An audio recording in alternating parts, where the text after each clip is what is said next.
আব্বা দীঘায় গিয়েছিল, আর যেহেতু আমি আর মা আব্বার সাথে যাইনি, সেজন্য আব্বা অনেক কিছু খাবার এনেছিল আমাদের জন্য।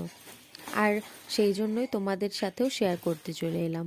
তো প্রথমে এই ছোটো পলিথিনটা খুলে দেখায়। এটার ভিতরে ছিল এই গজার মতো জিনিসগুলো। যদিও আমিও এই জিনিসগুলো এখনো পর্যন্ত দেখিনি, তোমাদের সাথেই দেখছি খুলে।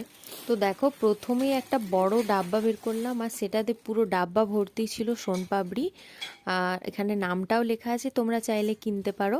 তারপর একটা ছোট্ট ডিব্বা ছিল, সেটা হচ্ছে একটা প্যাড়ার ডিব্বা, ওখানে লেখা আছে আগ্রা স্পেশাল। আদৌ আগ্রা থেকে এসছে কিনা জানি না। তারপরে এই যে চিনি দেওয়া ওই খাঁটি গজাগুলো হয় না, সেই খাঁটি গজা এক প্যাকেট। আর ছিল ওই নারকেল দিয়ে চিনি দিয়ে কি যেন করা থাকে, এটার নামটা আমি ঠিকমতো জানি না, তোমাদের জানা থাকলে অবশ্যই কমেন্ট করবে। আর ছিল মোরব্বা। বাস এই কটাই জিনিস ছিল। এই জিনিসগুলোর মধ্যে তোমার কোনটা ফেভারিট